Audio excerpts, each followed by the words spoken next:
So looking the climate crisis squarely in the eye and getting up close and personal with the change and loss that is likely as a result of our unchecked consumption of fossil fuels doesn't really make me popular at parties.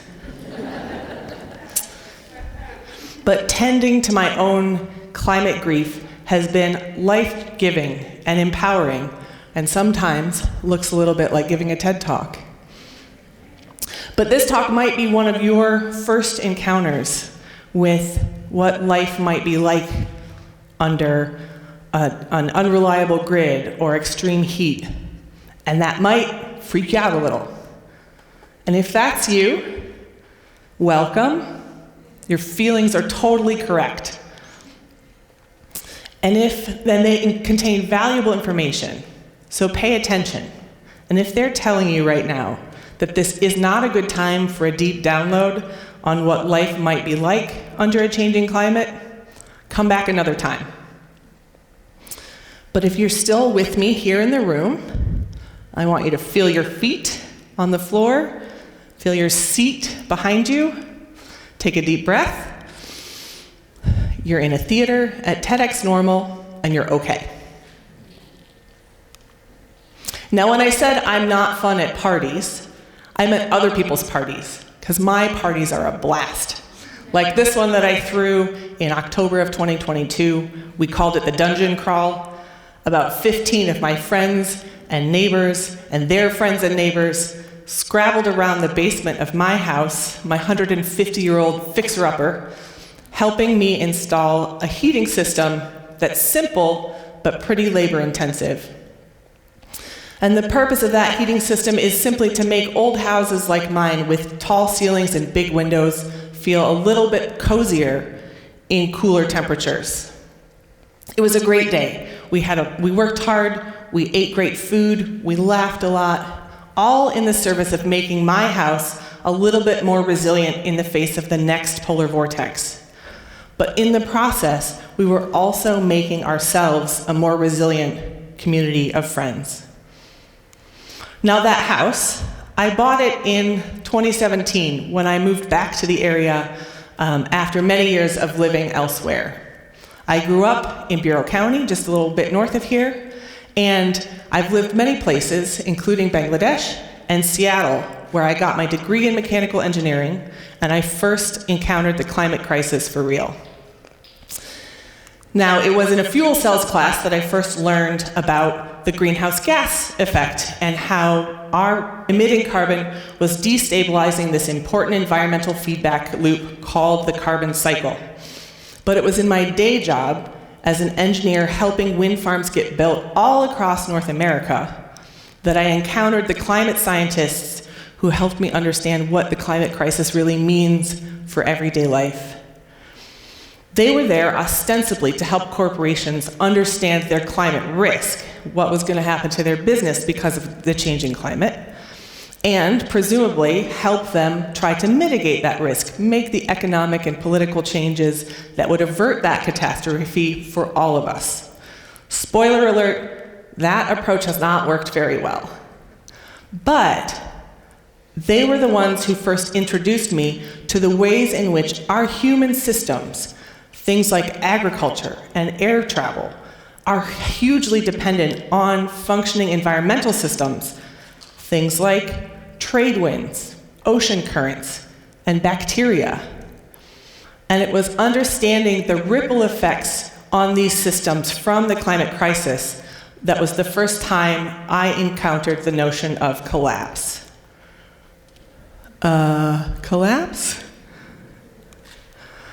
In a nutshell, collapse is this idea that there will be a reduction in the complexity of human systems that is a natural consequence of the catastrophic levels of extraction by which we have created and sustained our modern lifestyles in developed countries. Now, collapse is not the same as a one-time apocalyptic event. We can think of collapse as more of a stair-step of small declines and small shock events, things like a natural disaster or a pandemic, that after each of these shock events, things rebound a little bit, but they never quite go back to what we used to call normal. Now, some examples. Collapse can look like how groceries and building supplies got too expensive during the pandemic and have never quite gone back to those pre-pandemic prices. Collapse looks like brownouts that happen in California in extremely hot weather. Collapse looks like all of the damage that was caused by the grid loss that happened in Texas during Winter Storm Uri. Collapse looks like the communities in Iowa that will never fully be rebuilt after they were destroyed in the derecho that happened in 2020 that flattened parts of Iowa and western Illinois. Are you still with me? Yes, ma'am. Feel your feet? Feel your seat? Deep breath. We're okay. We're in a theater at TEDxNormal. Now, if we let those uncomfortable possibilities filter down into likelihoods, it puts a couple of questions in our minds. What kind of place and with what kind of people do I want to experience those kinds of changes? Now, for 2016 Meghan, those were the questions in my mind when I picked Bloomington Normal as a place to call home. Bloomington Normal is not the only answer to that question. There are many good answers, and I hope that hearing a little bit about my thought process and the factors that matter to me can help you make an informed and flexible decision for whatever your context is. Now, climate models like this can help us understand how the weather patterns are going to change in different parts of the world. In McLean County, a lot of variables are going to stay the same. Probably no sea level rise here. But we are going to experience some extreme heat and more extreme heat. 5 to 10 days per year by 2050. And combined with the potential for unreliable electricity, that can make for an uncomfortable possibility. But if I let that be a reality, I can turn my attention towards what kind of adaptations and preparations will actually help me and my community be more resilient in the face of those changes. Things like protecting and increasing our tree canopy. Things like getting rid of heat islands and vast blacktop parking lots. Things like having contingency plans that rely on local renewable energy to provide cooling for vulnerable people. Now, Bloomington Normal is already experiencing quite a bit of additional rain. This is more of a personal preference, a personal choice, based on my lived experience, my preferences, and my deep, abiding love of long, hot showers. I knew that I would be more comfortable adapting to the challenges of heavy rain and possible flooding, more so than the potential challenges of drought and water scarcity. Now, the peak oil movement has done a lot of thinking about how cities might evolve under a collapse. They hypothesize that cities of about 100,000 to 200,000 that can be well fed by the surrounding 100-mile area will become centers of culture and industry in a world without cheap gas. Places like Bloomington Normal, which is, I think, once again, McLean County won the record for crop yields in corn and soybeans last year. Add to that the walkability of both the Bloomington and Normal downtown centers and the residential neighborhoods around them, and the bikeability of our community as a whole. You may not know, about 100 years ago, Bloomington Normal was a railroad hub for both goods and people. And if we expect and hope rail transportation to be a part of allowing travel in a world without cheap gas, Bloomington Normal could be that again. Old houses like mine are ripe to be fixed up and combined with 21st century technology to make them energy efficient and flexible for a changing climate. And that city of about 100,000 is the perfect size to be a cultural and arts center.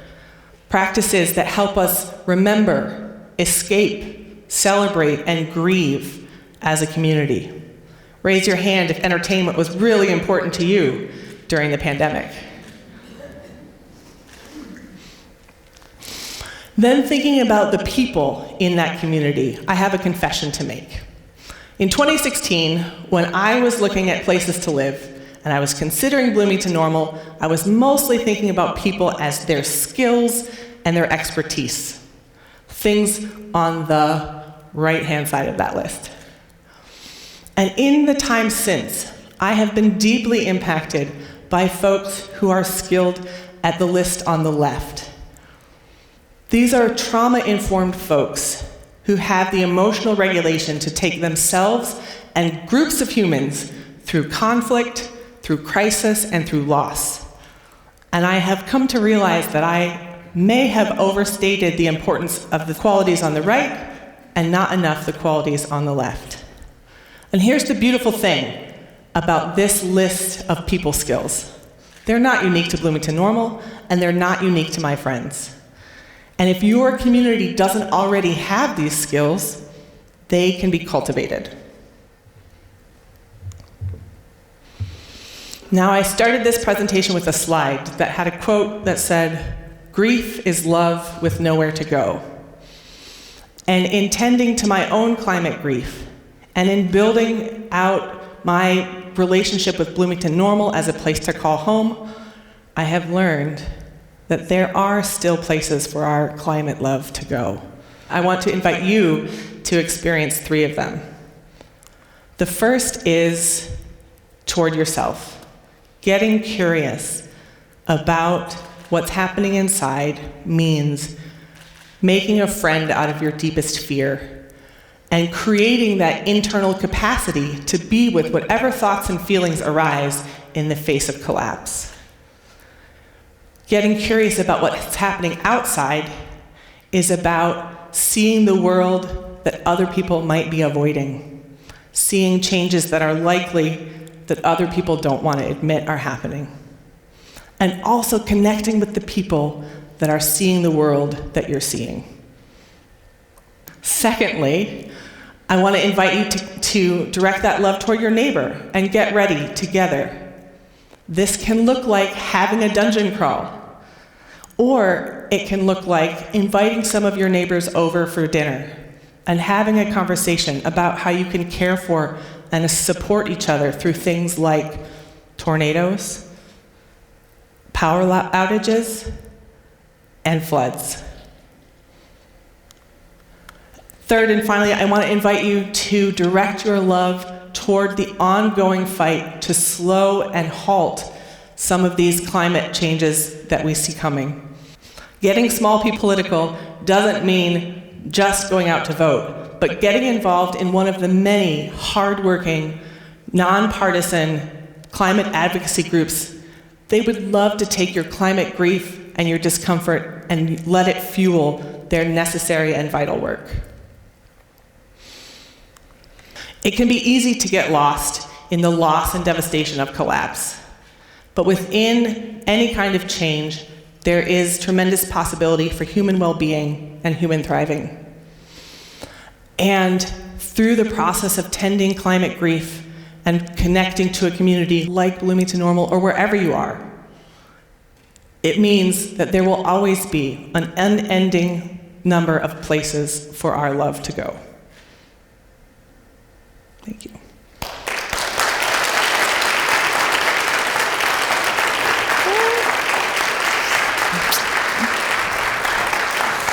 Thank you.